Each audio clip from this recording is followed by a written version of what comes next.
Bismillahirrahmanirrahim. Assalamualaikum warahmatullahi wabarakatuh. Selamat siang dan salam sejahtera bagi kita semua.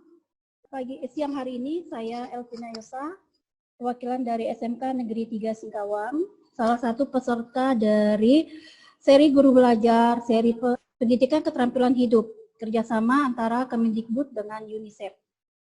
Nah, di sini hari ini saya terima kasih ucapan sebesar-besarnya kepada Kepala Sekolah SMK Negeri 3 Singkawang, Bapak Gunanto Esa MPD, yang telah bersedia memberikan kesempatan kepada saya untuk dapat menyampaikan sedikit materi dari kegiatan yang telah saya ikuti.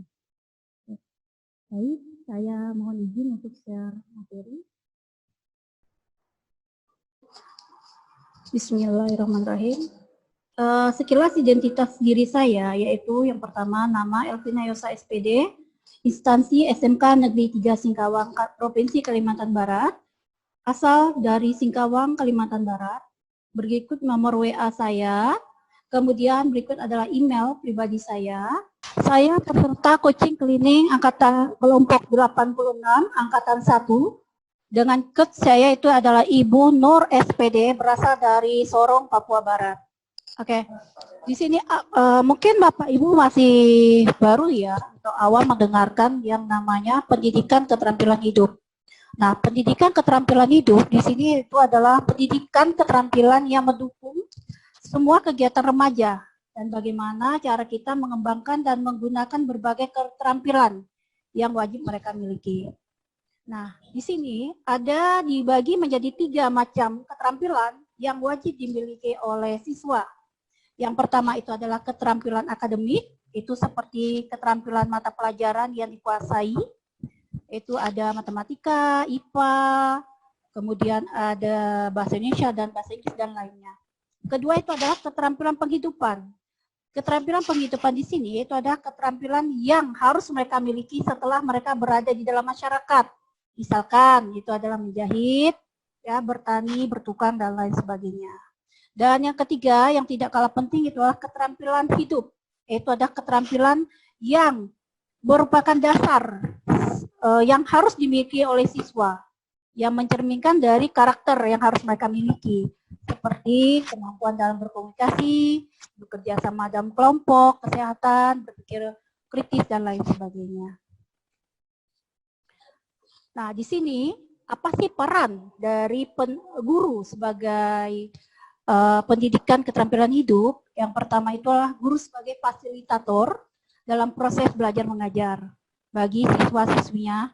Yang kemudian dia memiliki tujuan, yaitu guru di sini dapat mendukung semua kegiatan yang dilakukan oleh siswa-siswi yang memiliki pemanfaatan ya di dalam penghidupan mereka. Nah, di dalam kurikulum pendidikan keterampilan hidup itu ada 13 kurikulum yang wajib dimiliki oleh siswa. Ya, yang pertama itu adalah mengatur dirinya sendiri. Yang kedua itu adalah kreativitas, berpikir kreatif, mengambil keputusan, bernegosiasi, bekerja sama, menyelesaikan masalah, berpartisipasi, mengelola stres dan emosional, resiliensi atau ketahanan pribadi mereka, kemudian berempati, berkomunikasi, dan menghargai perbedaan yang ada. Nah, di sini di dalam kurikulum pendidikan keterampilan hidup itu ada 5 modul dan terdiri dari 22 kali pertemuan. Oke, sekarang sekilas dari modul 1. Nah, tujuan yang diharapkan dari mempelajari modul 1 ini adalah mengenal diri sendiri. Di sini siswa-siswi akan belajar tentang keterampilan yang termasuk dari 13 keterampilan kurikulum PKH yang tadi. Ya. Kemudian yang kedua, siswa-siswa akan belajar masa depan. Bagaimana masa remaja itu. Ya. Kemudian mereka mulai dapat membentuk identitas unik yang mereka miliki sendiri. Yang ketiga, siswa-siswa mulai belajar bagaimana cara mengidentifikasi perasaan mereka dan bagaimana terhubung dengan pikiran dan tindakan mereka sehingga menghasilkan perasaan-perasaan positif. Di modul kedua Di modul kedua di sini itu adalah siswa-siswi akan belajar membentuk kebiasaan-kebiasaan dan rutinitas sehat, hidup sehat ya. Di sini sehingga mereka dapat meningkatkan ya daya tahan tubuh mereka serta menyiapkan mereka menuju masa depan yang sukses. Kemudian siswa-siswi akan belajar mengenai bagaimana cara mencegah penyebaran kuman dan virus yang dapat menyebabkan penyakit dan infeksi yang menular ya. Serta siswa-siswi akan belajar tentang bagaimana sih manajemen kebersihan menstruasi pada anak remaja putri. Oke, kita lanjut ke modul 3, yaitu tentang mengembangkan hubungan yang saling menghormati. Nah, di sini siswa-siswi akan mempelajari yang pertama itu bagaimana sih cara berkomunikasi. Baik itu dengan teman, dengan suami atau istri, kelak di masa yang akan datang. Ya.